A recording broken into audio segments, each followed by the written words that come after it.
नाशिक शहरातील दोघांना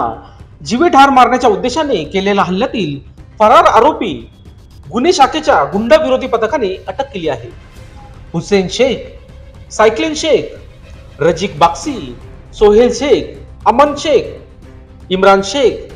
निरंकन नरोटे, एजाज रफिक मनियार, सादिक सलीम शेख, फरदीन अक्षय घोडेराव उर्फ निखिल राजेंद्र घोडेराव,